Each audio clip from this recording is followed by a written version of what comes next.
size of the school, their fancy uniforms. And remember what got you here. Focus on the fundamentals we've gone over time and time again. And most important, don't get caught up thinking about winning or losing this game. If you put your effort and concentration into playing to your potential, to be the best that you can be, I don't care what the scoreboard says at the end of the game, in my book, we're going to be winners. This is the New Hampshire High School Hoop Show. This is a second coming. This is a call to arms. Your finest hour won't be wasted. All season long, we played our game. Right now, you're playing theirs. When we step on the floor, every second that clock is ticking, we are pedal to the metal. We run the ball, we pressure the ball, and most importantly, we control the tempo of the game. And now, here are your hosts, Pete Terrier. But I have a question, though. Those two foul shots at the end of the game, did you miss them? Or did you miss them? Not exactly a soup question, is it? And Dave Haley from NHSportsPage.com. Right now, it's not about talent. It's about heart. It's about who can go out there and play the hardest, who can go out there and play the smartest. Now, they've been here before us. They're not going to give it to us. We got to go out there and we got to take it. This is gonna hurt.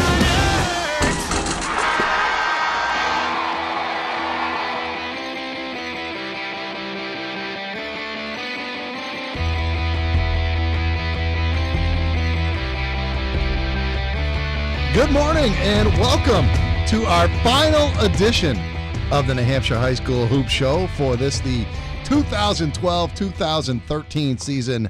I'm Pete Terrier, along with my returning co-host Dave Haley of NHSportsPage.com. Dave, we really missed you last week, but I'll tell you what, Joe Marcellina from the National Telegraph and NH-highschoolsports.com made such a good impression. We asked him in for a second week. We're thinking about maybe phasing you out next year and phasing Joe in. You could have told me that before I got up at 5:30 in the morning. Just kidding, buddy. We want you, and we certainly love having you on the show. And Joe, you made it in. You made it in.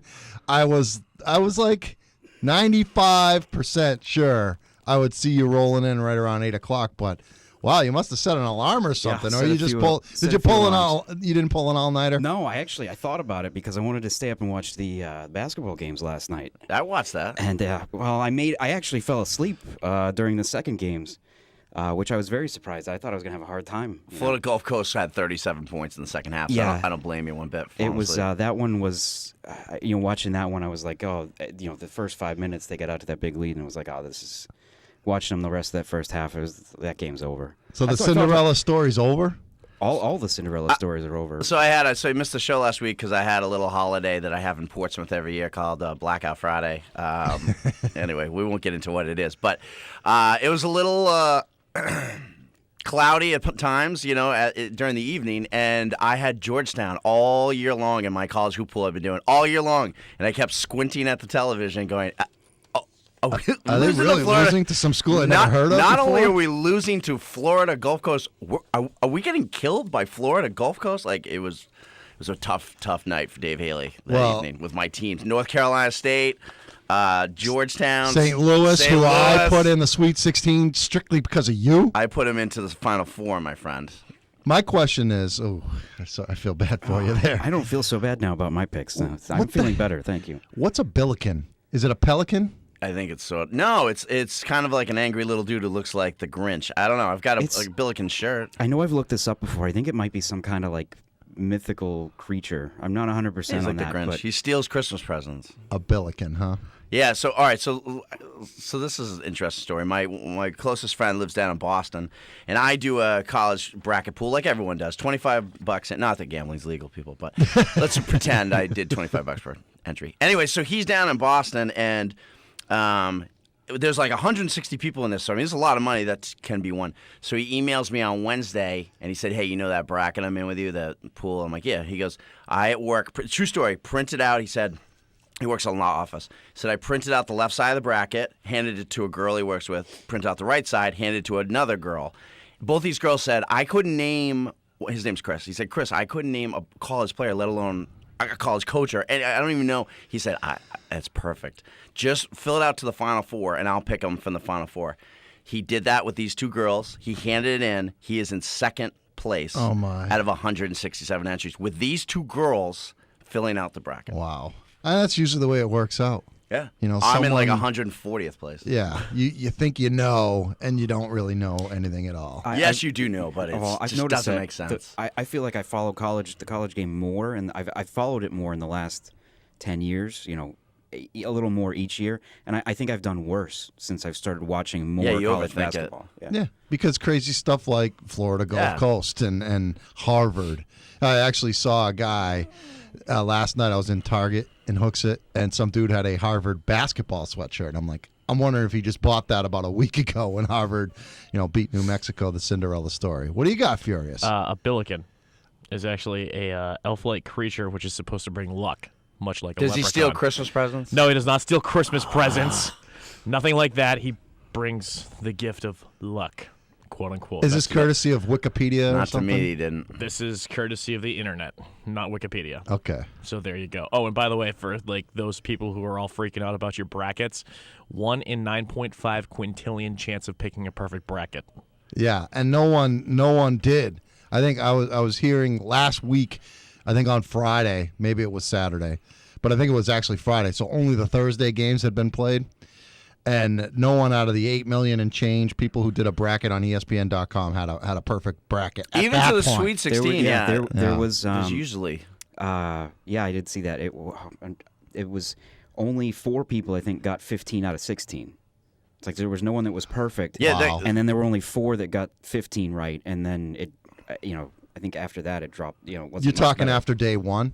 No, I'm going into this weekend. Oh, okay, going into this weekend. All right. Yeah, I was actually, and I know everybody cares deeply about my bracket, your bracket, Joe's bracket, John Kesty. We're going to talk will about get your fantasy football bracket. teams in a second. Yeah, that's our Close next, playoff That's our losses. next segment.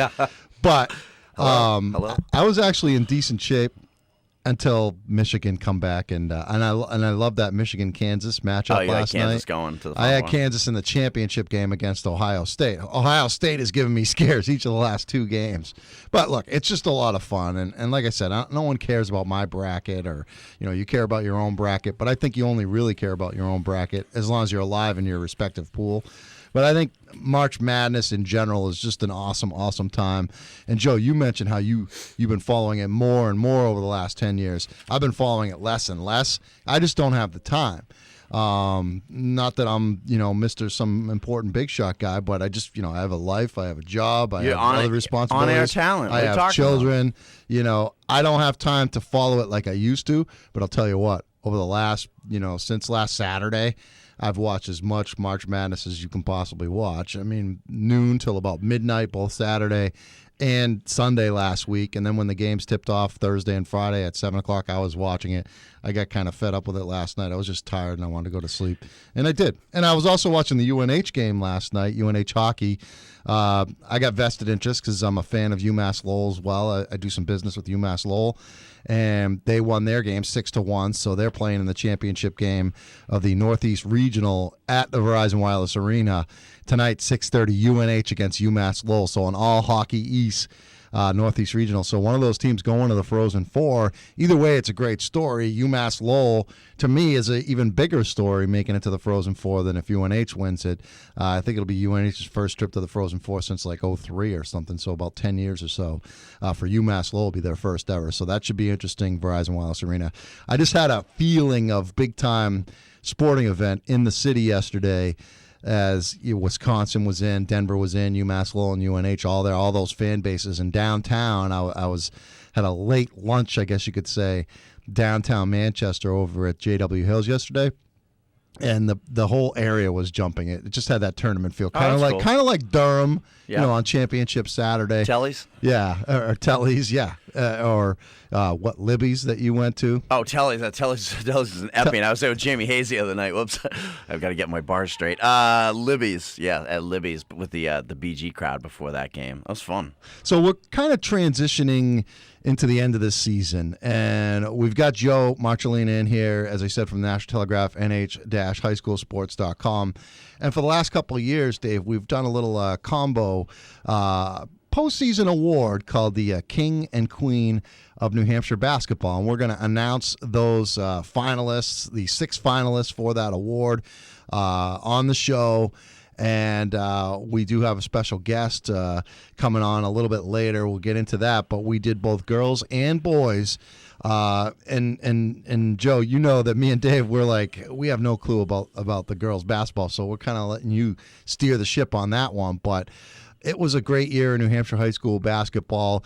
We're going to highlight 6 of the players that made the final 6, and of course the king of New Hampshire high school basketball for both boys and girls today. So we'll do that in the next hour. But over the next 40 minutes or so in this hour, we're just kind of go around a round robin situation, talking about a bunch of different topics, and looking forward to get your thoughts on it, Joe. I know Dave has thoughts, and he's already made some of his thoughts public, both on his website and his Thursday thoughts, and just general tweets about his disdain for the officiating in the state of New Hampshire. Not all of it. What was your big problem? I don't want you to go into a 20-minute rant here, because we're up against a break already. But what was your huge problem with the officiating this year, especially in the tournament? Well, I mean, I wrote about it. I guess the two biggest. Well, listen. To take a step back, when I talk to all the coaches, that's the biggest. I talk to these guys, and that's the biggest complaint they have is the officiating. And I guess that in years past, the head of officiating has said, we don't want to hear your feedback. We don't really care. Like, we're not going to listen to you complain to the coaches at these meetings. And this year they came in and said, look, we understand there's some issues. Let's talk it out. And they admitted it. They admitted it, and one of the the tenured coaches in Division I told me there was the room exploded with, listen, we've got this problem and that problem and this. The two that I brought up on the site was, I start with the Trinity BG. That seemed real personal to me at the end of that game. It just did. The same official called 3 calls against Trinity in the last 3 minutes of that game. I asked John to keep a couple of the plays in. One that he kept in was Patrick Keefe has the ball on the sidelines. The BG kid knocks it out of bounds, and he calls the ball out of bounds on Keefe. Remember that? Mm-hmm. That was like the second or third in a row the kid. Watch that on film 1,000 times, and not one time out of 1,000 you're ever going to think that ball's off Patrick Keefe. And the same ref had just called Patrick Keefe for a jump stop travel, while Jeff Lunn is doing spin moves all day in the paint, not getting called once. And he wasn't, by the way, traveling, Jeff Lunn. But neither did Patrick Keefe. And all of a sudden, the same ref, just the whole tenor of the game changed, and he's staring down Keefe as he's making calls. And I thought he was going to tee Dave up. I thought we were going to have like an incident, because Dave Keefe was, he's a theatrical kind of guy. He's obviously a good friend of mine and of the show. It was all of a sudden a pretty good basketball game turned into something a little weird. And I went up to a couple of Trinity parents, and they said to me, I had one Trinity parent of one of the starters, a guy who's a friend of ours, say, is it just me, or did something weird just happen there? And I said, yeah, it was that one ref. And I don't know the guy's name, and I wouldn't call it out on the radio anyway, but you can go watch the tape on our website, and John Kesty, again, does a great job at the end of showing a couple of them. But it got real strange at the end of that game. Am I the only person that saw this? I know what you're saying. Too, yeah. I remember that play you're talking about where the ball went out of bounds because Keefe grabbed it. He looked like he was going to run off with it, that he was so... It's on the site. John, I asked John... I said, John, I texted John Kesty, the great John Kesty, and I said, can you leave a couple of those on there? And he didn't put the travel on there, but he put that on there. And and Elliot Bless came over like a day later. We were doing something for our basketball thing, and I showed him the play, and I said, mind you, because your play-by-play is kind of, it's tough with the editing. That was I think it was a 5-point game, and they had the ball with like a minute. I mean, they were killing clock to win a state championship, but all of a sudden he gives the ball back, and BG scores, and then he had just called a traveling. The game was sort of over. It was kind of like a 7-point game, and it was over. And then, as long as they hit foul shots, and then all of a sudden it was like 3 straight weird calls, and all of a sudden like BG had the ball like with a chance to tie, and it was the same official making all these calls, same guy. And I had heard rumblings before the game that there was some personal stuff going on between one of the officials and Dave Keefe, like that he didn't like him. And I don't know if that's true or not, and I'm not accusing it. I'm just telling you what I heard. It's hearsay, okay, whatever. But it got weird at the end of that game. And Joe, being a Nashville guy, was there too, agrees, right?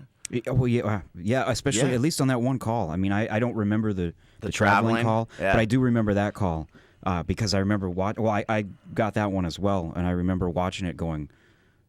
I watched it a couple of times afterwards, and I didn't see the ball go off the off of Trinity. So my biggest concern was that he was going to tee. He could have teed up Dave on that. You know, when Dave's his reaction there. I mean, for him to be reacting the way he was, I mean, and he's standing right there. It happened. I mean, it had to be.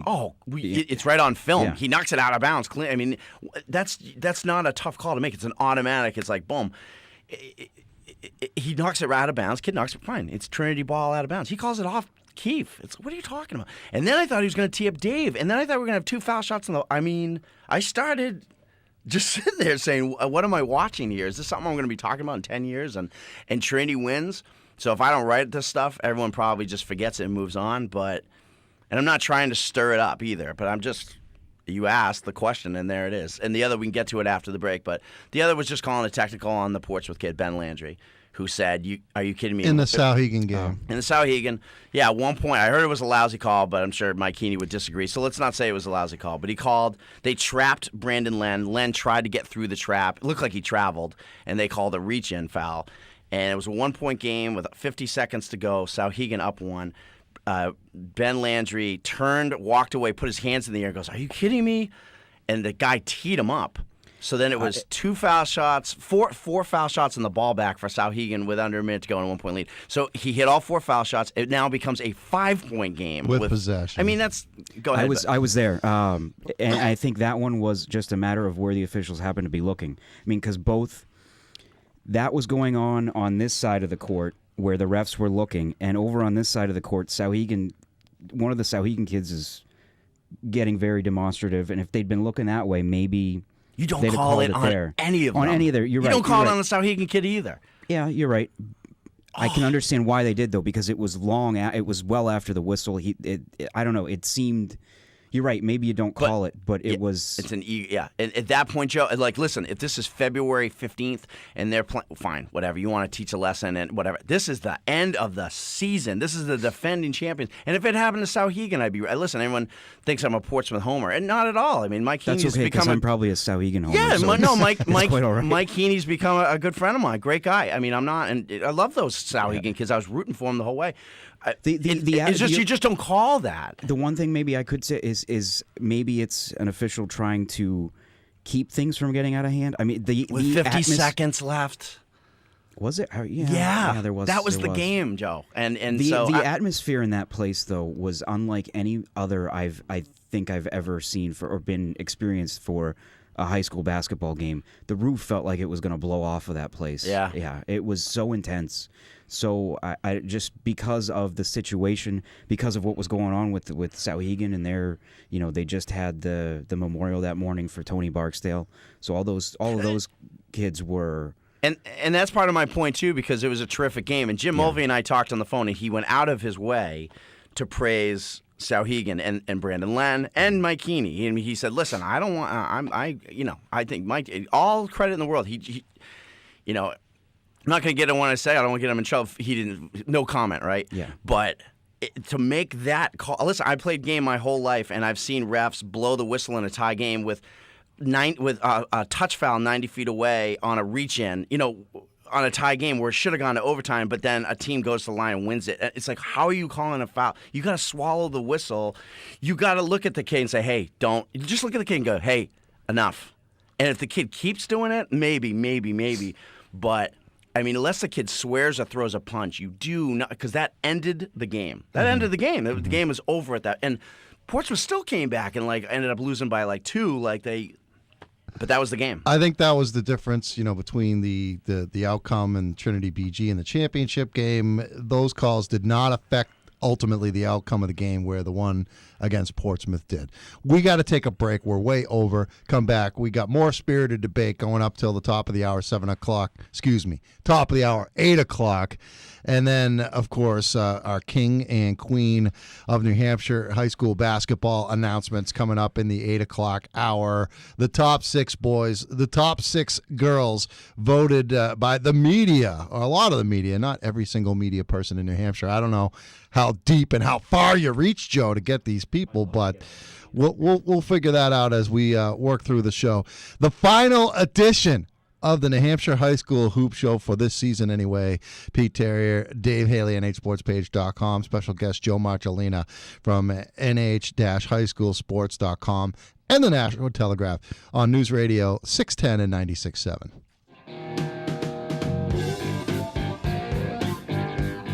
It is the New Hampshire High School Hoop Show Saturdays during the season and during the aftermath of the season on two fine stations here in New Hampshire, News Radio 610 and 96.7, WGIR in and around Manchester, Nashville, Concord, WQSO, a.k.a. 96.7, Seacoast area. You're talking Portsmouth, you're talking Dover, Rochester, Exeter, Hampton. And then as you head west on Route 101, you can pretty much carry the signal. I listened last into week. like Candia. I listened. From where? I got up.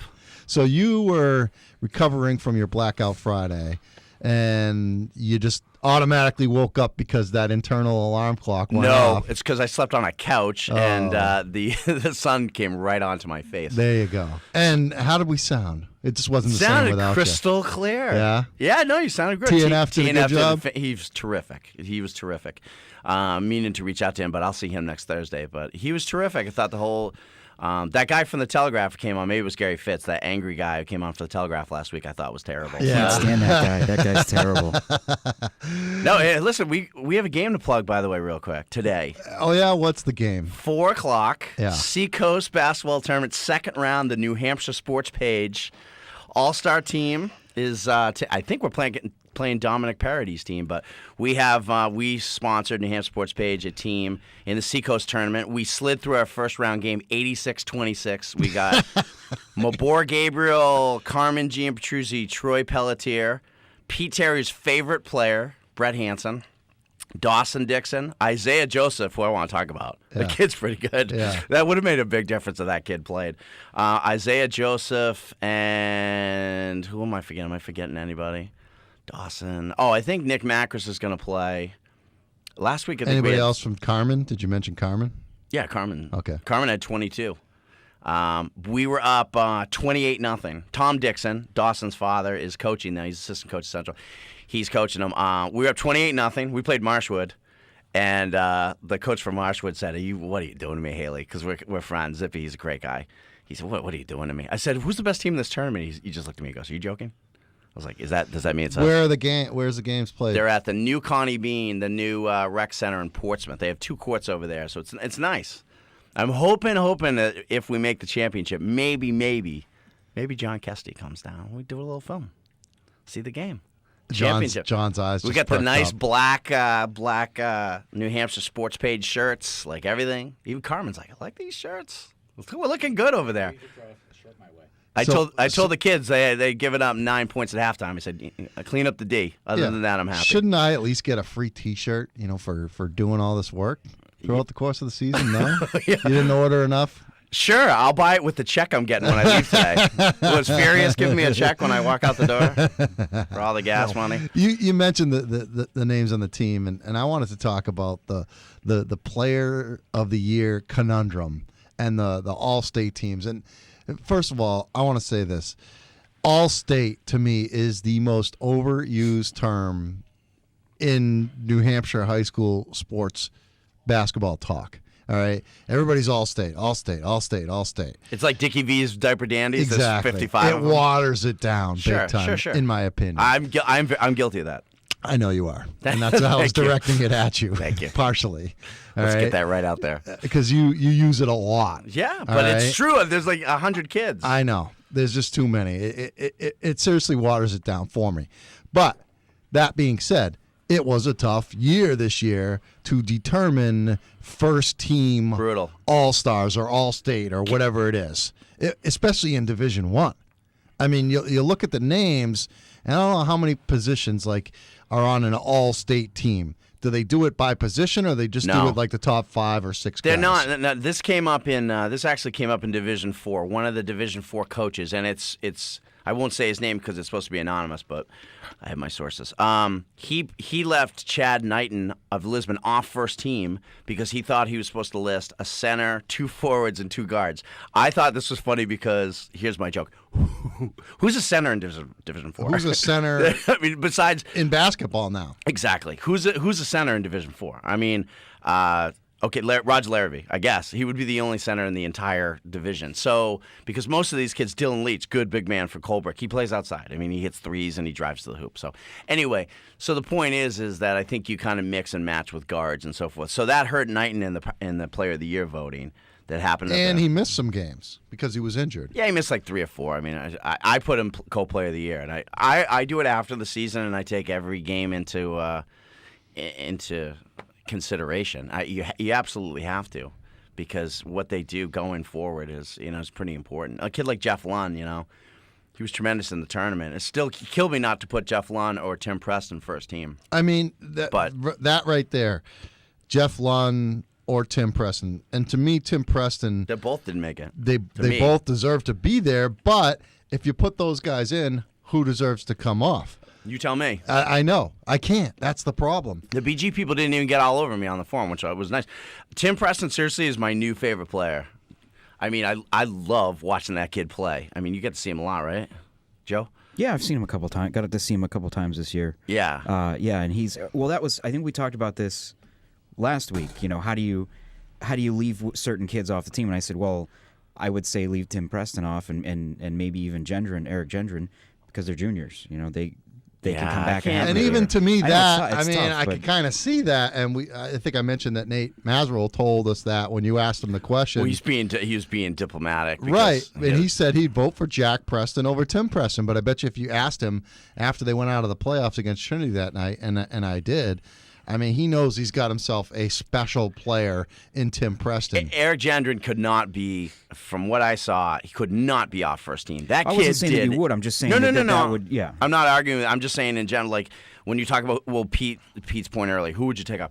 Gendron, I couldn't believe he was playing point guard for them at the beginning of the year. He's playing point guard for them. He's posting up. He's shooting. They had nothing else really. No, he's doing. I mean, he had a lot of role players around him, and I thought Tim Goodrich did a nice job with that crew. Even though the last first round was a good year, he was, Dominic Parody. How do you take Dominic Parody off the first team? And then Carmen and Mabor, they win the championship, and they were a 2-headed monster the rest of that year. And then my player of the year was Troy Pelletier. So none of those kids can come on, and that was my first team, and I don't know who you're taking off. I wouldn't change it today. Joe, I had we did the voting for the King and Queen. And I just voted for the boys, and I'm sure you just did too. Yeah, I did because too. Neither one of us has seen any girls' games this year, so we did not vote for the girls. I would have voted for Rebecca Lobo. Is she still playing? Yeah, I would have voted Tarasi, because I think Tarasi was good. after. Yeah, she's good. Yeah, it was after Lobo. She would have done very well. But I have my top 6 for the boys' player of the year, King of New Hampshire High School basketball. And here's the 6 names that I have, and tell me which name that I left off. Mabor Gabriel. And I voted on Thursday, March 14th. So this was after the semifinals had been played and before the finals had been played. I voted for Mabor, Tim Preston, Brandon Len, Jeff Lund, Troy Pelletier, and Dominic Parody in that order. So I had Mabor number 1, Tim Preston number 2, Brandon Len number 3, Jeff Lund number 4, Pelletier number 5, and Parody number 6. So I left Eric Gendron off. Devin Springfield. And I didn't have him in the top 6. Yeah. He wasn't in my top 6. I thought we came so far. And I think he's as good. I think he's as good as any of those guys. But John's laughing because John knows. John Kessie's a very intelligent man. He knows you are now going to so many D3 games next year. I'm just going to have to send you to more, apparently, for you to get it through your thick skull. I think he's as good as any of those players. But what my thought process was, one, in not putting him in there is because of the competition. Now, if he played on a Division I team or even a Division II team, I only have one Division II player in there. Patrick Welk's not on the list. It's still there. It's still deep-seated. It's the competition that Springfield played against or the lack thereof. You can't do that. It's ridiculous. But I can because it's my ballot and I do what I want with my ballot, okay? Well, but I didn't have Eric Gendron on there. By that argument, you can put Mickey Mouse forth and say, it's my ballot. I'm putting him. He's got big ears and he can block shots. But but come on. I mean, I think I deserve a little bit more credit / respect for that. Devin Springfield, you can't say it's the competition. Okay, how many kids on your list won a state championship this year? 1. Okay. He did. 2. No, 1. All right. In my top 6. How many Final Fours? Devin Springfield's been to 4 Final Fours. How many of those kids been to? You know what I mean? He's been to 3, actually. But if any of those 6 players played on Conant or Division III, would they, those guys, I mean, which one of those 6, Mabor, Tim Preston, Brandon Len, Jeff Lund, Troy Pelletier, Dominic Perry, all right. which one of those doesn't belong in that top 6? Okay, well, hold on. Let me take a step back. Conant beat Keene by 38 points. Sure. Okay? Sure. And in that game, Devin Springfield had like 24 points. Okay, so you sit here and go, well, it's competition. Well, he played one D1 team, and they won by 38. And Keene made the tournament. Listen, they were a lower-end team. I get it. But Keene also lost, I think, Memorial by 8, and they let you know. They beat by 38, and I told you, Dave Sontag said they're as good as any team in Division I. I ranked them 3rd in my year-end column, and I haven't heard anyone yelling at me for that. So give me that list again. Who you asking me? I had Mabor, I had Tim Preston, I had Brandon Len, I had Jeff Lund, I had Troy Pelletier, I had Dominic Perry. I'd have him over Lund. I'd have him over Lund, Tim Preston, and Dominic Perry. I'd have him 3rd. Well, I mean, look. That doesn't mean you're wrong and I'm right. I'm just no, it telling doesn't. It's just subjective, and it was hard. The whole point is it was hard to do. All right, there was a lot of good player. Everybody this year said, "Oh, basketball's down. New Hampshire's basketball, high school basketball is down. Everybody's going prep." They say that every year. They're just not as good. But you know what? It was a very difficult year this year to find 6 guys. You could have had 8, maybe 10 guys on that list. And I don't think it was down. I don't think it was down either. I'm going to argue that the 3 state champions in the top 3 divisions were 3 of the better teams in that division of the last 5 years. Think about it. That Trinity team, I wrote about it, number 1 in offense for most of the season, scoring. Number 1 defensively in scoring, statistically, on our sites right there. They had to be number 1 in rebounding with those 2 kids grabbing 30 rebounds. Pembroke, 22-0. That doesn't happen much, okay? So they're a team that needs to be considered in the last 10 years as among the best. And then that Kona team, Eric Saucier, on this show, and privately to me, has said, this could be my best team we've ever had. Yeah. So when people say it's down, you had 3 state championship teams who were among the best of the last 6-7 years. No, I agree. It was really tough. I think it was good basketball this year. We'll talk about it some more when we come back. Got to take a break here. We got Joe Marcellina, nh-highschoolsports.com, and the Nashua Telegraph. We're going to name our king and queen of New Hampshire high school basketball coming up in the next hour of the program. Of course, Dave Haley, nhsportspage.com, having some kind of like debris fight with Joe Marcellina here.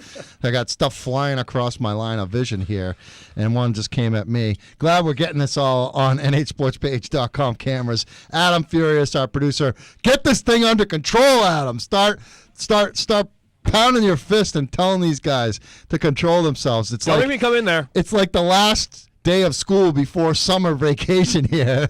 All right, he's telling me I'm going to be out of a job after this, so I'm not happy right now. So y'all better be on notice. We'll take a break. More of the New Hampshire High School Hoop Show coming up on News Radio 610 and 96.7. 7:45 on your Saturday. March is over, guys. The madness is just about over. I know we still got 2 days. Today's the 30th. Tomorrow's the 31st. April 1st is Monday. Hard to believe. I can't believe Red Sox and Major League Baseball opens up. I'm totally. Yeah. I was telling John Casty. I don't know if you can film yourself with your Oakland Athletics sweatshirt you got on here. People may have noticed if they watch the show, there's always like an Oakland A's hat like sitting in the middle, although I don't think it's there today. But that's because John Kesty is a big Oakland A's fan. So this morning he emerges from his vehicle when we're walking into the radio station. He's got this green Oakland A's sweatshirt. They got a better chance this year going into it than the Boston Red Sox do, I think. What do you think of the Sox? I don't think of the Sox. That's really? The thing. I have the least amount of interest in baseball, and especially the Boston Red Sox, going into the season as I have of any season ever in my life. And I'm going to be 43 this summer. So do ticket buyers, apparently. Exactly. They're doing promotions there, free, I don't know if it's free, but cheap beer, cheap concessions during the month of April. They might be extending those into May and June and July, because I'm not so sure there's a ton of interest in the Red Sox. The ticket prices are they're ridiculous, and I know from being in other cities, it's not like this everywhere. And a buddy, one of my best friends, Matt McGonigal, and I go to a game. Went to a game last year, like a day game, and we like to go down to a day game, maybe a Sunday or whatever. And so I started looking for tickets. And I'm looking at and I've been to Fenway a million times, but I'm looking at the box seats. It's like $130 a ticket. I mean, and that goes back to what you're saying, Pete. For the see Ryan Dempster. You know what I mean? Like I'm paying $100. How much? That's $200. You're gonna go somebody. How much did you pay? They're like $130 a ticket. Through who? Oh, I didn't pay anything. Oh, I was gonna say because I know I just got box seats 10 rows back for $120. A ticket. Yeah. No. Oh no. $120 total. For what game? For two. I think they're playing like Chicago or something. On like a Tuesday night or something. No, on a Saturday. I don't know. I was looking at seats. They're pretty. They're at least like $90, $100, like for all those seats, and it's just. You want to know where my gripe is? Boston Bruins tickets prices. Okay. Oh, they are. All right. I looked for demand. I looked for one ticket for the Bruins game against Montreal, which by the way, my Canadians won. And oh God. Kill his mic. It turned out to be. I don't have control. Hold on a second, Dave. You're cut off. He's the control. It was $200 for 300 section. Oh my God! And that's Stratosphere. And that's Stratosphere, and that's through Ticketmaster. That wasn't even going through Ace Ticket or StubHub. Yeah. One of the online scalpers. That's why I love high school sports. That's why I like minor league sports, Monarchs, Fisher Cats. Right? I mean. I can't afford it, and I got two young sons. One of them who was a huge hockey fan. He always like, Daddy, let's go to a Bruins game. Daddy, can we go to a Bruins game? And I really want to bring him, but it's just ridiculous. You have to sell a body part to go to a Bruins game right now. And that doesn't even include parking. Eating food down there. What's the market for body parts these days? I think you can get about $5,000 for a kidney. God, I think I need mine. A slightly used kidney. I'll think about it. A slightly used kidney you can get in like $5,000 for. All right, we're gonna take another break right now. That was a tremendous segment of high school. What did we just talk about? It's okay. We needed to get a break. We needed a short segment. We'll take the break. We'll come back. We'll head up towards the top of the hour. We will get back into this. This is your ship. You gotta sail it, brother. I know. It's very, very difficult steering the ship. I just ordered the last boilers lit. We're steaming ahead despite the iceberg warning. I got a lot to talk about. What we're Still doing. ready. I got a lot more to cover. I know, but we only got like an hour and 5 minutes or so left in our show. We're gonna talk about parents at it some is point. The New Hampshire High School Hoop Show. And we got Dave Haley, NHSportsPage.com. We got Joe Marcellina, NH-HighSchoolSports.com. And the National Telegraph. Takes me about 90% of the show just naming the organizations you guys are from. And it's here on News Radio 610 and 96.7.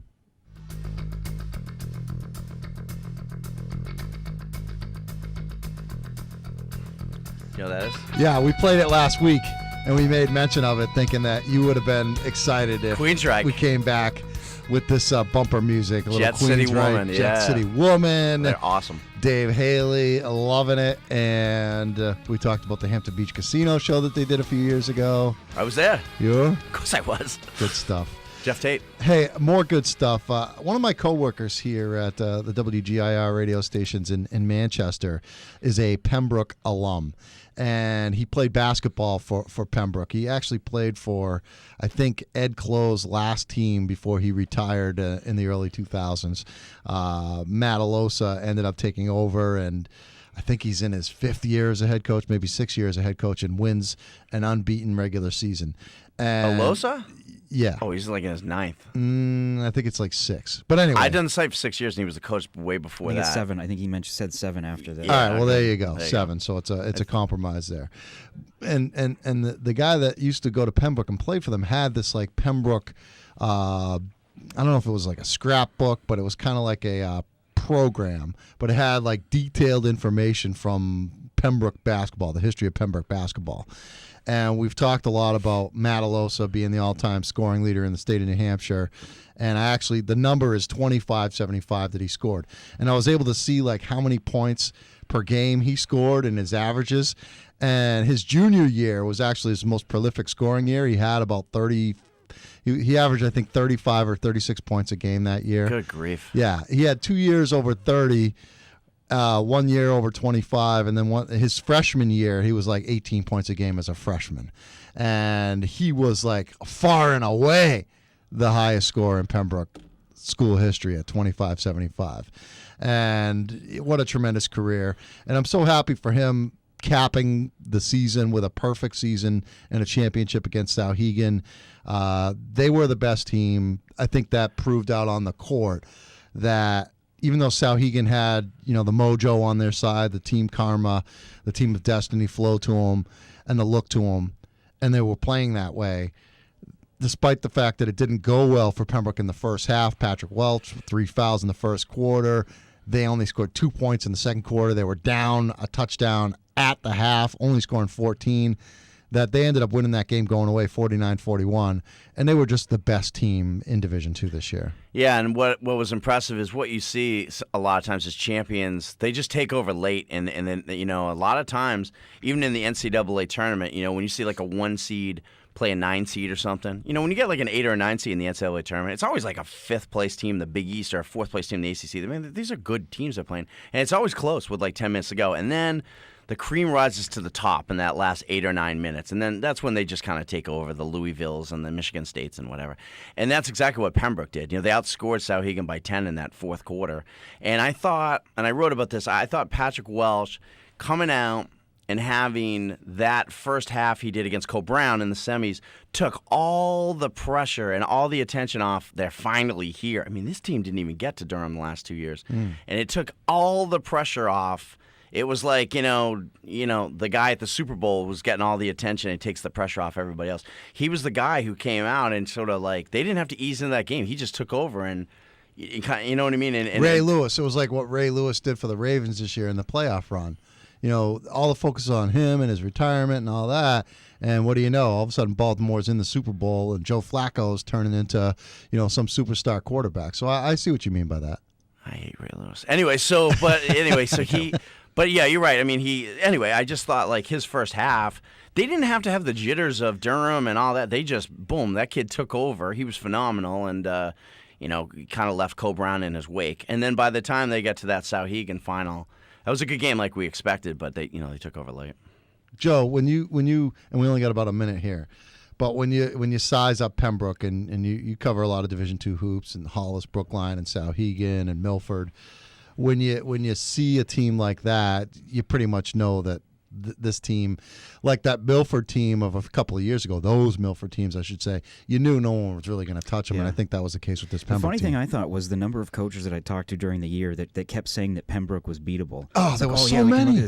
Yeah, if we can do this and this and this, we might have a chance. And I really, you mentioned Hollis Brookline there, but I really would have liked to have been able to see that rematch because I think that when Hollis played them during the regular season, they weren't playing their best. I think they might have, of course, they didn't play their best first round of the playoffs either. Yeah, you got to kind of get out of the first round of the playoffs. I think that rematch. I think that would have been a pretty good semifinal game. But yeah, just listening to coaches say, "Oh yeah, if we can get into their bench, or if we can slow the game down." They've been saying that forever. The bench. It's just, I think it's funny to hear.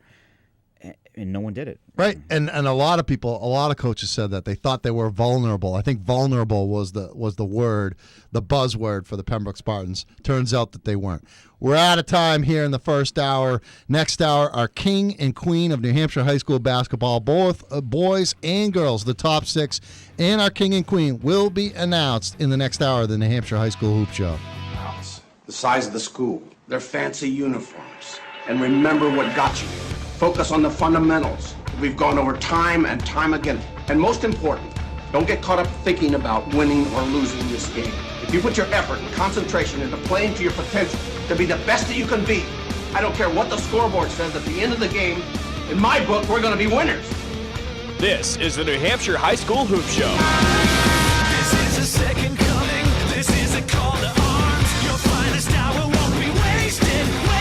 All season long, we played our game. Right now, you're playing theirs. When we step on the floor, every second that clock is ticking, we are pedal to the metal. We run the ball, we pressure the ball, and most importantly, we control the tempo of the game. And now, here are your hosts, Pete Terrier. But I have a question, though. Those 2 foul shots at the end of the game, did you miss them? Or did you miss them? Not exactly a soup question, is it? And Dave Haley from NHSportsPage.com. Right now, it's not about talent. It's about heart. It's about who can go out there and play the hardest, who can go out there and play the smartest. Now, they've been here before, so they're not going to give it to us. We got to go out there and we got to take it.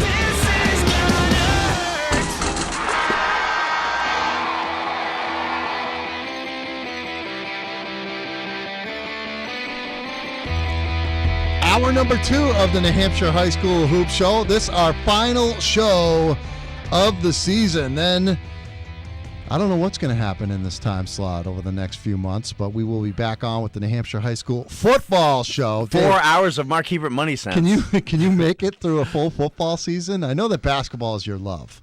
Dave Haley from NHSportsPage.com, our co-host on the program. You came on at the end of football season last year. I did. And you were like ready for the start of basketball season at that time. But I know you enjoy high school football. Yeah, no, I'll be here. I'm ready to roll. Aren't we doing the game? Aren't we doing the Chad All-Star game? We are. Together? I believe we're doing the Chad All-Star game. I think I'm your color guy. Every time I've seen Mike Bellevue, the former Sauhegan coach. He's great. He's got the bug. He's got the bug. Am I still good for the Chad game? So he's ready. He's eager to go. So we'll have a 3-man booth for that game. That's great. And I'm not sure if that's going to be on. I know WGIR 610 News Radio 610 is going to carry the game like we did last year. I'm just not sure about 96.7. It depends on what the Red Sox schedule is. So I guess I'll have to take a look and see what the schedule is and see if that's going to be on both of those stations. So it should be a lot of fun. We got Joe Marcellina from nh-highschoolsports.com and the National Telegraph. John Kesty, of course, from nhsportspage.com filming this thing. We look good on the radio and on the internet as well. Our final show of the season. It's a little bittersweet. We are going to announce the King and Queen of New Hampshire High School Hoops. The second year in a row we've done this. We've teamed up with Joe's fine website. And what we do really is we try and get a bunch of the best New Hampshire high school basketball players, both boys and girls. And we've got voters, which are media members, that you have compiled a list, a veritable who's who of New Hampshire high school hoop media members. And I was hoping maybe you could kind of run down who exactly is voting on this, and then we can talk about how we got the finalists and ultimately, the king and queen and their court, so to speak. All right. Well, as far as voters go, of course, the three of us. We're all involved this year as well as last year. Looking at the list, the others, we got John Doyle from Foster's, Justin McIsaac, who does, it's out at WTSN, Jim Fennell from the Union Leader, Josh Spalding, who works at the Salmon Press way up there north, Michael Perzone, who runs a website called the SugarRiverSports.net. Good website, by the way. Yeah, very good website. Yeah, he's a good guy. Chris Schuker from ESPN New Hampshire, Sean Sear at the Keene Sentinel, and our good friend Tuesday and Friday, who was in here last week with us. So we've got a pretty good, spread around the state. So we've got people checking in from all precincts, so to speak. So we've got it covered. Try and hopefully, yeah. Hopefully we didn't leave anywhere out. I'd like to get a few more people up north if there's anyone up there. Well, there you go. Send an email. How's the best way to get a hold of you?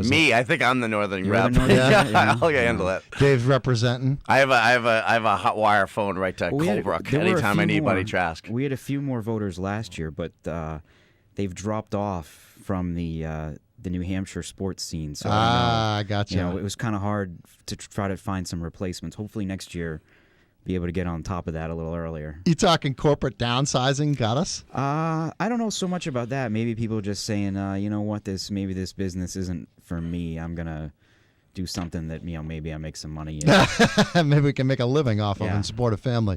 So just for full disclosure here, Dave and I, neither one of us voted for the girls award because, quite frankly, we don't know anything about it. We don't cover the girls' sports like a lot of these other guys do. So that's a situation where we did not feel comfortable voting.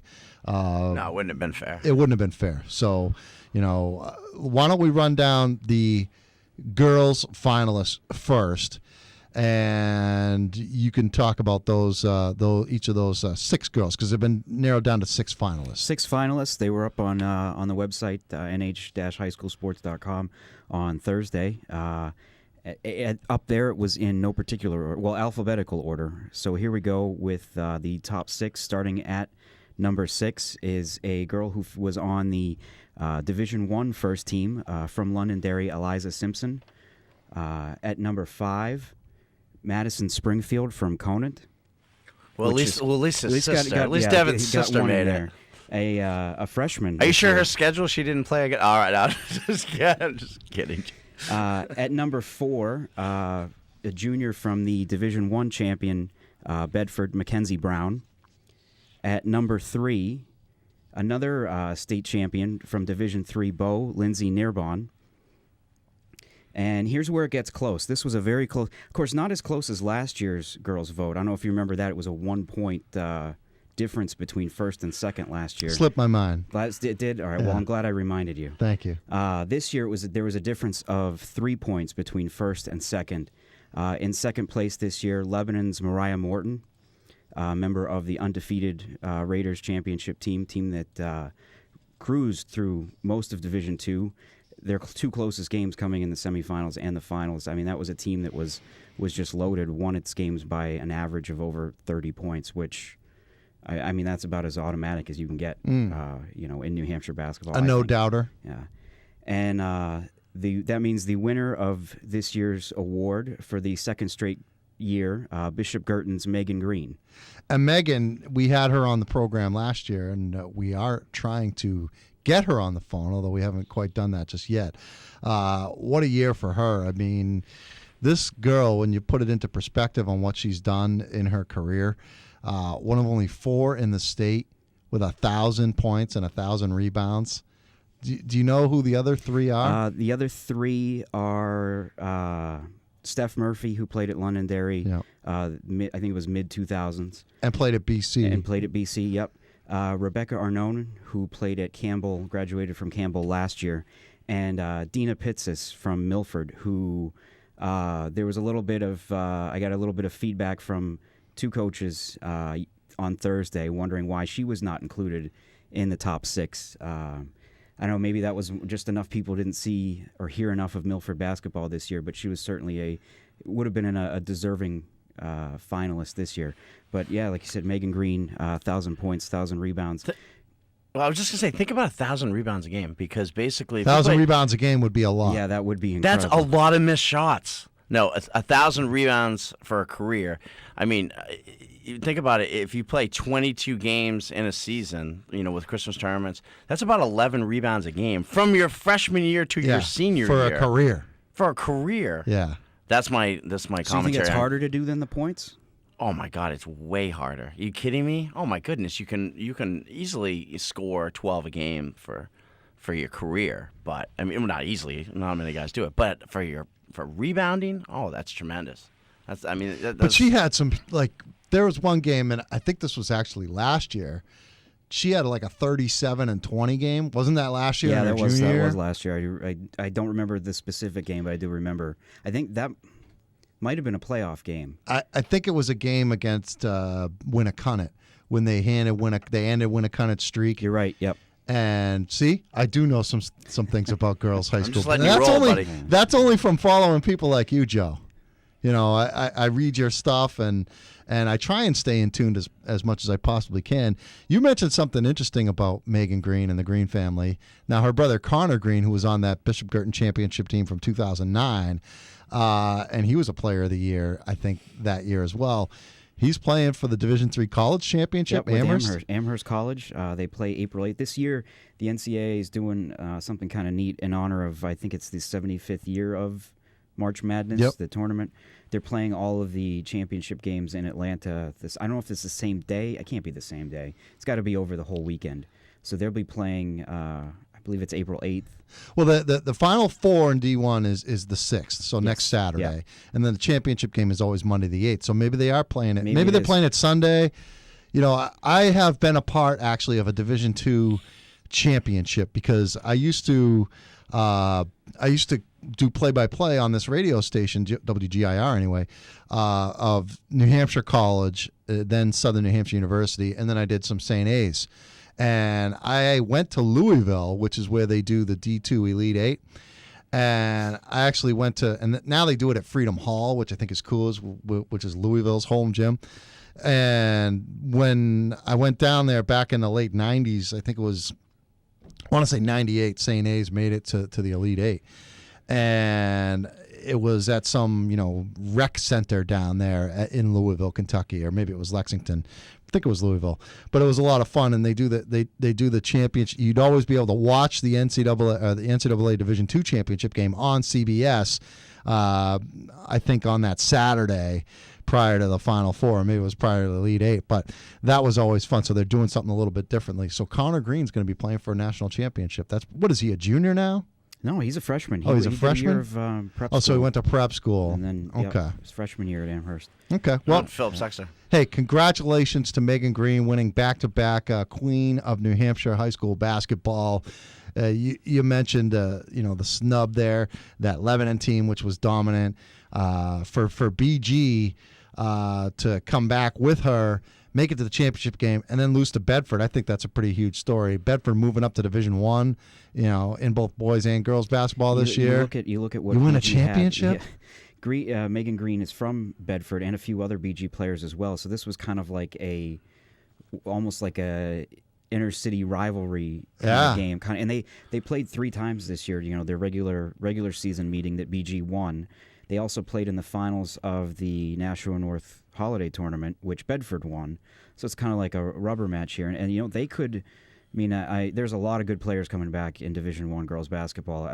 Green may have been the only senior. Well, her and her, the seniors on that team were really the only strong seniors in Division I. A lot of them underclassmen, especially most of Bedford's team. I think they graduate 1 senior. Wow. Yeah. So there'll be that could end up being, a new Winnicott. A new Winnicott, or we could be looking at a Part 2 Bedford BG final next year. Wow. Well, I will say this. I remember when Connor Green started his high school career, Bedford's first, when they opened up the school, I remember Bedford's first basketball team, and Connor Green was on that team. He transferred from Bedford after his freshman, maybe sophomore year. I think it was his sophomore year. He transferred to BG and then played a couple of years at Bishop Girton. So congratulations to Megan Green and all the girls. Mariah Morton from Lebanon, Lindsay Nairborn from Bow, Eliza Simpson, Londonderry, Maddie Springfield from Conant, and Mackenzie Brown from Bedford. The queen and her court of New Hampshire high school basketball. Take a quick break, come back. We'll get you the king and his court of New Hampshire high school boys basketball. It is the New Hampshire High School Hoop Show. Joe Marcellina, nh-highschoolsports.com, and the National Telegraph. Dave Haley from nhsportspage.com. I'm Pete Terrier. Quick break, more of the New Hampshire High School Hoop Show coming up on News Radio 610 and 96.7.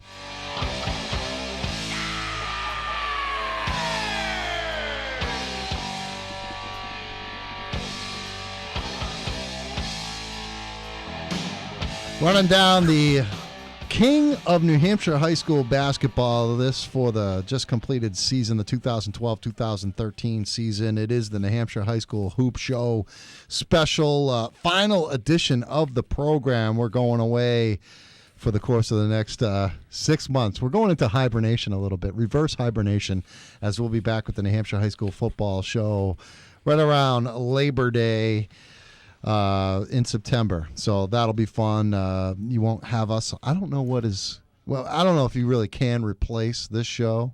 I mean, it's going to be hard. Mr. Caparel told me he'd listen to Under the Covers, and his wife would shush him because he'd be listening to us. Yeah, I've heard some stories. That's dedication. That's my man right there. I've heard some stories about people trying to listen to this show while they're laying next to their significant others in bed, and they're like, "What are you doing, listening to these dudes on the radio here talking about teenage boys?" But we have a lot of fun with it. It is the New Hampshire High School Hoop Show. I would have phrased it better than that. I'm Pete Terrier. Dave Haley from nhsportspage.com. The other voice you hear might be the right time to step away, Adam. You know what I mean? Adam Furious, I'm our looking producer. on the computer. I'm looking on the screen right now. The black vans are pulling up. Oh boy! There you go. We got Joe Marcellina from nh-highschoolsports.com and the National Telegraph. Joe, really the driving force behind the king and queen of New Hampshire high school hoops. We just announced that Megan Green of Bishop Girton, back-to-back winner. She's wearing the crown for a second straight year. She got 4 first-place votes and outdistanced Mariah Morton from Lebanon, Lindsay Nairbon from Bow, Mackenzie Brown from Bedford, Maddie Springfield from Conant, a freshman, by the way, and Eliza Simpson from Londonderry. Time now to announce the top 6 in the King of New Hampshire high school basketball. To do the honors, Joe Marcellino. All right, well, we'll start at number 6, getting 2 first-place votes. Junior from Trinity, Carmen Gianpetruzzi. Coming in at number 5, Nashua South's Tim Preston. At number 4, senior from Sauhegan, Brandon Len. Coming in 3rd, Manchester Central's Troy Pelletier, who had 2 first-place votes also. And then at 2nd, actually, this is where it gets kind of interesting because we had a player who got more first-place votes here coming in 2nd, but our first place showed up on a lot more ballots. So coming in 2nd with 3 first-place votes, Pembroke's Patrick Welch. And your king of New Hampshire high school basketball this year, Trinity's Mabor Gabriel. So he had 1 first-place vote, but he was on everybody's ballot, I assume. Almost everybody. He and Brandon Len were on the most ballots. Who does not put Mabor on their ballot? Is it John Doyle? John Doyle probably doesn't know who he is. John Doyle didn't know who Brandon Len was. He called him number 42 because he couldn't figure out, looking at the program at the Final Four, who he was. Because, of course, Len's number was 11 during the season, right? So he was confused. Well, look, I'll tell you who I voted for. Who did you vote for, Dave? I voted for Troy Pelletier. So you voted for Troy Pelletier, and number I had 1. Devin Springfield in my top 3, I'll tell you that much. You did have him in your top 3? I did. I'm not surprised. Because I remember a couple years ago when I was working for a different radio station and we did our Mr. Basketball Award, you had Sean Martin from Conant, number 1. Who had won 4 state championships and averaged 24 a game. But sure. What do I know? Yeah, what do you know? No, it's a great choice. Any of those guys you just named obviously could win it. Mabor's fantastic. I mentioned those 4, Gabriel, Welch, Pelletier, and Gianpetruzzi all got first-place votes. There were also 3 other players, Dominic Parody from Spalding, Eric Gendron from Merrimack, and Devin Springfield, who also got a first-place vote and didn't finish in the top 6. Mm. Yeah. I mean, and you're looking at that. Gendron won the New Hampshire Mr. Basketball and was the Gatorade Player of the Year, and he's didn't get voted into the top 6 here. So I think it goes back to what we were saying earlier, whereas it's not a down year, it's just that everybody's that good across the board. I agree. I mean, how do you pick one? I don't think you can argue. I saw McIsaac bleeding Spalding red when he saw that Dominic Parody was in top 6. Is he right? Should he be top 6? Sure. But who are you taking out? Like we talked about earlier, I mean, I wouldn't argue anybody else in that group. I'm not sure I had Parody in my top 6. I don't know if I did or not. But I wonder how Pat Welch got, and I think Pat Welch is a tremendous player, and I didn't have him in my top 6. I had Len in my top 6, and I'll tell you why. I mean, Len, I think, is a great player, but I also, was caught up in the emotion of the Tony Barksdale phenomenon, and it was an emotional situation. Pembroke, was undefeated and had a great season. Welch had just come off his outstanding performance. I mean, the morning after is when I submitted my ballot to you, Joe. The morning after Welch scored, that 21 points or something in the first half and was 9 of 10 and was just unbelievable. And I think that night right there garnered him his 3 first-place votes, because before that, I don't think he gets 3 first-place votes and finishes second in the balloting. But all of the you were the only one that got yours to me. You were early. Yeah. You got yours to me before the final. All the other ones I got came after the final, so maybe that played into it too. I mean, because he had a pretty big fourth quarter in that game. Sure. Might have. I'm sorry. No, go ahead, Joe. No, it's all right. Joe, it's the radio. Just keep talking when I start talking. Let me give you a stretch of games for Patrick Welch, who I am a huge fan of, and I've already been on record saying he's the best college prospect in the state. But here's why I didn't vote him number 1, even though he's terrific. Here's a stretch of games that he had this season. We'll start with February 19th against Wyndham, 14 points. Next game against Co-Brown, 10 points, and that was a close game. Goffstown, he had 26. He must light up when he sees Goffstown coming. 21 against Plymouth, okay. Then he had 13 against Lebanon. He had 14 against Hanover in an overtime game, and he had 4 against Sauhegan. This is Patrick Welch. Back injury in that game. Yeah. I got it. I understand that, but His up and down. I mean, he was. Yeah, I mean they're obviously getting points from some other source. Exactly. Yeah. So I'm just saying. Listen, because I think Parsons the night that Welch had 4 against Souhegan, because I was at that game and you were at that game, Joe. I think Parsons had 26 that game. No, I got you. I'm just saying, like he, you bring up correctly what a performance he had with the 9 for 10 in the first half. I'm saying, like, that's when I was voting for this with Joe, and I think you somewhere in my top 6. But he did have a stretch there where he averaged about 14 points, maybe 13, 14 points a game, and then listen how he finished the season: 29, 27, 36, 25, 33. Right. Oh, no, that's how he started the season. Excuse me. He started the season 33, 25, 36, 27, 29. And then he had 33, and then he had 4, 14, 13, and he went down towards the end. He had 6 against Pelham in the quarterfinals. See, I didn't have Carmen on my top 6. And again, I don't know who I would have left off. I mean, I mentioned my top 6 were Mabor, Tim Preston, Brandon Len, Jeff Lund, Troy Pelletier, and Dominic Parody. I don't think you can go wrong there. I think it was just a real tough year. I didn't have Gendron in there, but Gendron was right on the outside, as was Devin Springfield as well. So I think it was a really hard year to rank these guys. Pelletier, I think he won the Player of the Year. Was that for the coaches or something? Like Pelletier? Division I Player of the Year. And that's done by the coaches. Yeah. And that's one where you can't vote for your own player. So he was appreciated by opposing coaches, Troy Pelletier was this year. And I thought if you were talking most valuable player to his team, Troy Pelletier probably was that guy. Yeah. David Hampton's another kid who could have been in that top 6 from Lebanon. He could have been, but the only time I saw him play, he did not play well. That was the only time I saw him play was against Souhegan. And I think that has something to do with it. My ballot, I'm going to base it on what I feel. So I didn't see Hampton play a lot. I only saw him play once, and he didn't play that great, and he got outplayed by Brandon Len in that game. So I didn't have him even near the mix. He probably wouldn't have been in my top 10. A kid like Devin Springfield probably was like in my top 8. And like I said, if he was playing for one of the Division I schools, I honestly believe that he's as good. And I remember saying that. I remember seeing my buddies from ESPN New Hampshire at the semifinals, and they were doing those games, and they didn't know anything about Conant really. And I said, Devin Springfield is as good as anybody in the state of New Hampshire, and I mean anybody. So that goes to show that I think the kid is good, and I'm not disrespecting Division III. So yeah, I wrote about it after my last show 2 weeks ago. Doc Wheeler was texting me about going to Jaffrey and playing Conant with Isaiah Joseph, playing a Sunday scrimmage and getting officials and go up and do it. And it's funny, I mentioned it to Troy Pelletier last week at the game we had, and he was like, Conant? And then I mentioned it to Isaiah Joseph, and I know for a fact Isaiah Joseph had no clue who the heck Conant was. And so I wrote about it. I think coaches talk about the lower division teams, but I don't think the players in Division I even pay attention to anybody but Division I. But they know him on AAU. They play together on AAU. Yeah, no, the players. They know the players. I just don't think I think they know who Devin Springfield and Robert Bryan are.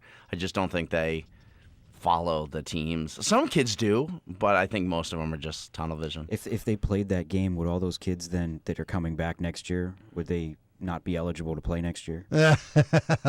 Like the controversy last week with those. It's a gym. The way I would do it, it's a gym. You can show up if you want to, but yeah, it would be a non-sanctioned thing, obviously, and it would just be you can't stop people from going in a gym and playing. I don't think there's a lot of spice there. I mean, even if that did happen and Doc brought his boys out there, took the drive across 101 and went to Jaffrey and played.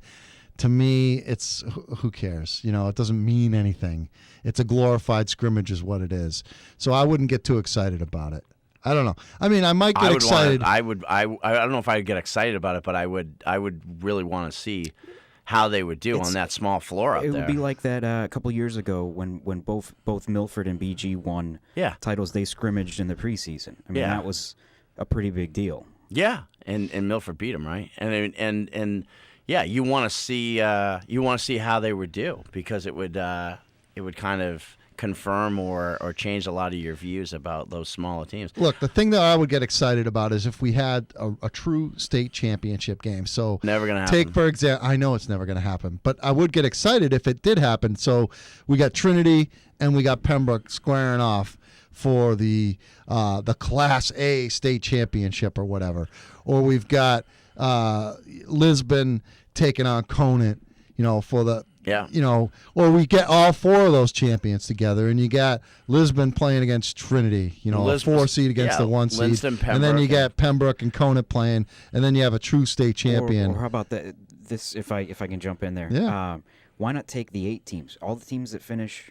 And I've thought about this, doing it across other sports too. You could do this with baseball, softball, soccer. Take the 8 teams that play in those championship games, seed them based on who wins, who loses those games, and play like another, state championship, an actual state. They're kind of doing that tournament. with football this year. Yeah, I mean, with the new alignment, that's kind of what we got in football, and I think that's good. I think.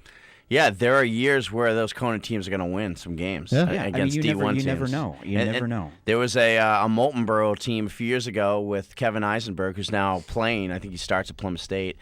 Drew Forsberg. That team could have competed against Class I teams that year. I mean, they really could. They had Marcus Swedberg, who I think was a sophomore in that team, who was like 6'7", and they had a good team. And so, year to year, there might be some blowouts. But, yeah, one time I asked Pat Corbin years ago, I said, maybe you could announce All-State at halftime of Final Four, you know what I mean, have the kids come out. And he said, we do not recognize individual achievement, and, it's not allowed. And listen, I'm not, whatever. I don't know these rules, but it seems very, very, very serious. I'm just trying to recognize kids at halftime, but they got their things. And obviously that whole thing with Paul Hogan where he's trying to do a showcase, which a lot of states do. And then, and Pat Corbin made that, every single kid would be ineligible for an entire year next year if they played in an all-star game after the season. I'm not questioning Pat Corbin, who is a nice guy and all that, but I don't understand these rules. I don't understand how that's hurting anybody. All right, we got to take a timeout, come back, and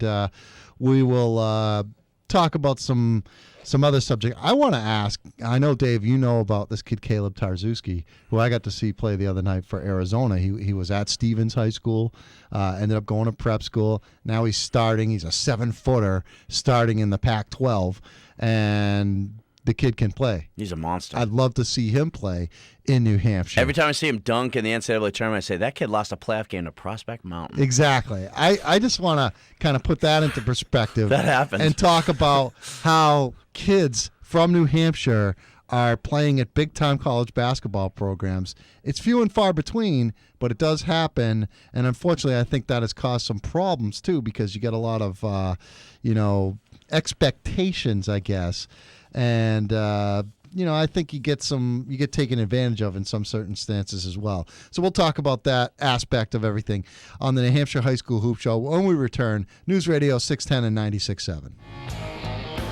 Rounding out the New Hampshire High School Hoop Show for the season, our final show. We will be on hiatus until we come back as the New Hampshire High School Football Show sometime in early September. And I'll tell you what. I certainly need the break. I've been enjoying the family time and the chill time, so to speak, as really the month of March is crazy. We're just all over the place at games, and there's a D3 game here, D4 game, D2, the D1 game, the semifinal week. That last week, really before it's all over, is just crazy. UNH on Saturday, on Tuesday for D1, UNH. Well, it really starts D2. on that Saturday when you were at Southern New Hampshire and I was at Plymouth. It starts the first weekend of February if you do other sports, because that first weekend of February you got track, then the next weekend is swimming, then the next 2 weekends are wrestling, and then you start in with basketball. This has been going for the winter season is, like I said before, when it ends, it's like, thank you, and it's good because you need that break. Because if this was like this until almost football, I'd have burnt out years ago. Oh, I burn out because I write previews for every single one of these games, starting with Newmarket versus Woodsville, going all the way to Trinity versus BG, and by the end, I'm like I said, I'm breaking down Allison's Barbie doll collection in the house. I mean, the strengths and weaknesses of Ken and all this stuff. But yeah, it's crazy. And a lot of these games, the Sauhegan game you were at, the Portsmouth game you were talking about, I was at Plymouth all day, and these guys were at Wyndham Coe-Brown. There's so many games you don't know who to pick. Before that, I was at the hockey finals all day. Yeah. Before that game. Have you ever, Joe, thought about, streamlining what you do? Because on your, for the Telegraph, you need to cover, all those area teams. And, football, basketball, the big time sports are the ones that you put the most focus on. But you're talking about swimming, you're talking about wrestling. I mean, I've never been to a swim meet, a field hockey game, tennis, a wrestling match. I've never been, and tennis I never will go. But you have to cover all these. Yeah. But for your site, you don't. I try to. I try to get a good balance in there. I mean, I'm not. I mean, I can't do a basketball game up in Plymouth on a Tuesday night. Just if that's the best game there is that night, I can't do that. I try to get as much as I can from around the state. Whether it's linking to other sites or reaching out when a team comes down here. But I think my main focus is kind of like with the paper too. It's Nashua area, Manchester area kind of stuff. And Dave, you are asked all the time, I'm sure, why aren't you covering my son's lacrosse team? Or, even baseball. You've dabbled a little bit in baseball over the last couple of years. But your bread and butter is football and basketball, and I think there's a good reason for it because that's where the most interest is.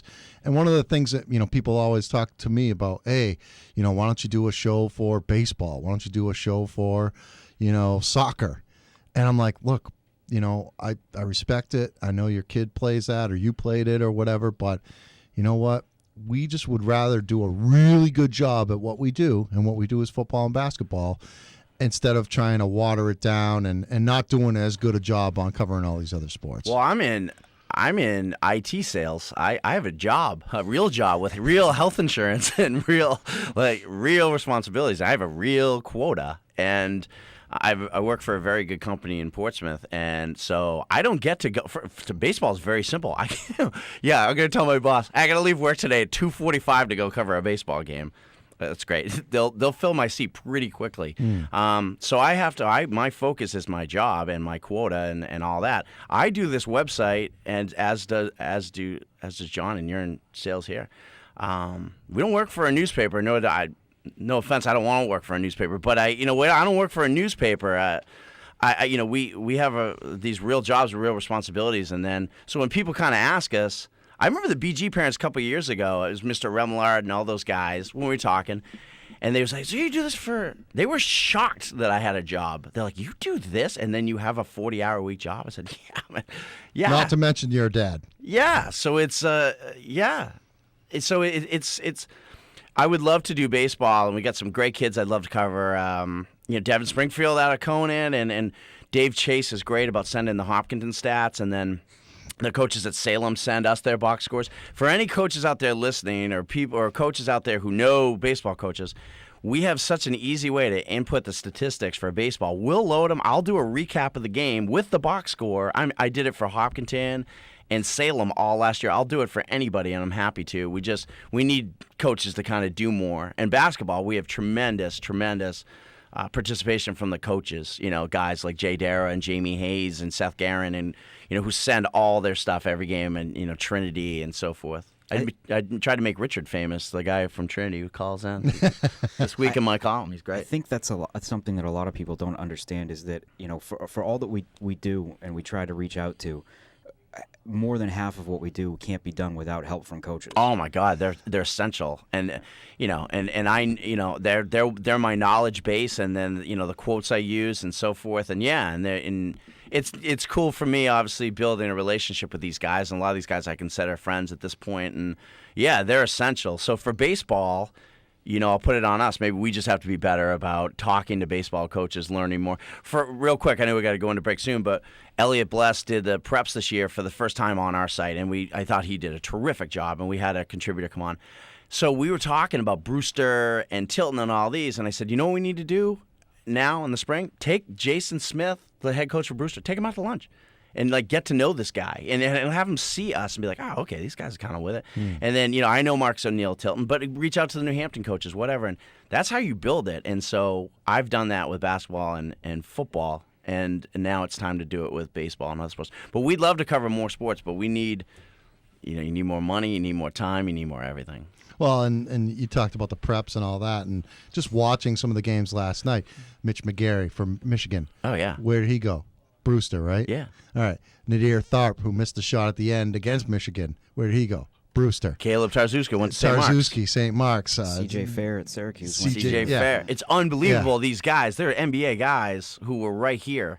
And my God, it's such a high level player. Last year, Thomas Robinson, Kansas, he went to Brewster, He right? went to Brewster. There was a kid at Connecticut a couple of years ago who was New Hampshire's Gatorade Player of the Year. Yeah. Oriaki. Yep. Yeah. Yeah. And now he's playing someplace in else. Missouri. Yeah. But Wayne Selden, is I think one of them's going. Wayne Selden. One of them's what's that? Nerlens Noel, Kentucky. All these guys. So that's great. Elliot's covering these guys now, and again, that's our next step as we're building relationships with these guys, and so. That's our next step. With baseball, I would love to do it, but the games start at 4 p.m. There's just no possible way. It's crazy. All right, we got to take a time out. Come back. We will close out the show, close out the season. We're going to have a cliffhanger. Yeah. What do you mean something cliffhanger? Dramatic. Like maybe you tackle me at the end of the show and people wonder all spring long, did Pete beat up Dave? And then we'll come back in the fall and answer, no, we were just joking. All right, we'll take a quick time out. It is the New Hampshire High School Hoop Show, the final edition on News Radio 610 and 96.7.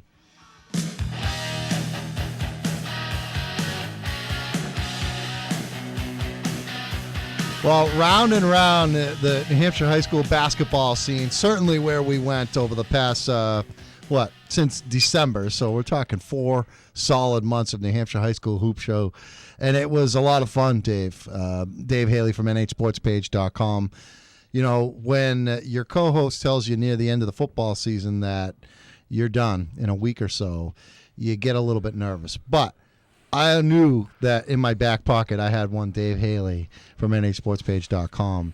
So when Mark Thaler stepped away at the end of the football season, I was like, I know I got a more than capable backup here in Dave Haley, and it's worked out really good. So I've really enjoyed doing the show with you. So I want to thank you for stepping in and making it a seamless transition, and I thought we had a great year. Yeah, I love doing the show with you, and I've said what a tremendous job you do in front of the camera. I want to thank you for asking me with a straight face what the score of the Lisbon profile game was, because that was my proudest moment. That was like the first time Allison walked. It was like, you genuinely cared, and I was like, I did. You've come so far from where's Lisbon to actually asking about this. I still don't know where Lisbon is. Okay, it's by Franconia-Notch. I know it's in the North Country. It's north, exactly. And I know it's far away, but I do respect the basketball that they play. It's been fun. I'll tell you. I want to say real quick because we don't have a lot of time left, but being at Libby's with all the people that listen to and hearing all these people that listen to the show.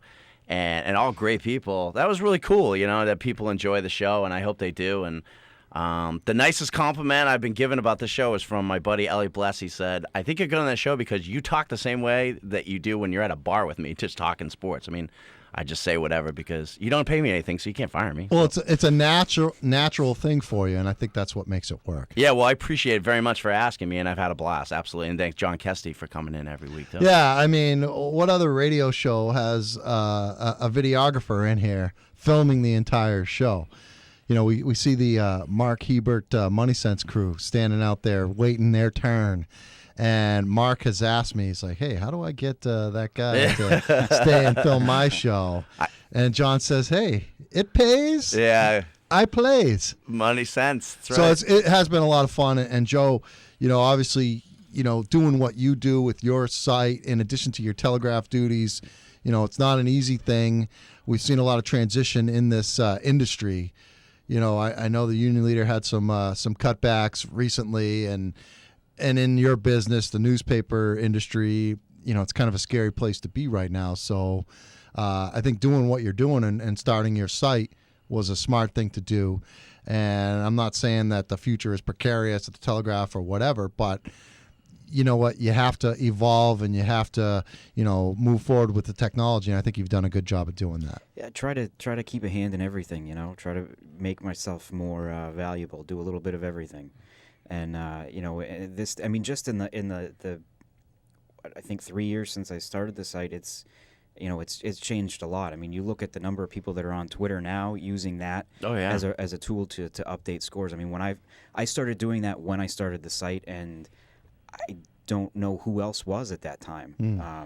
And now, I mean, at halftime of games, at the end of games, I remember the after the Milford Portsmouth football playoff game this year, I was standing on the sideline with the Portsmouth coaches, and they're asking me, "Do you have a score from the Souhegan Goffstown game yet?" And I'm like, "Oh, let me check Twitter." It just went into another overtime. And it was I was pretty much giving them a play-by-play of what I was finding from three different people. Yeah. And it's evolving. So here's my biggest pet peeve about newspaper coverage right now, and I'll name Foster's as an example. And we got a minute and a half to do it. I'm going to say it fast. The days of I cover 5 schools in my area are over. This is statewide. You can read the internet from anywhere on the planet.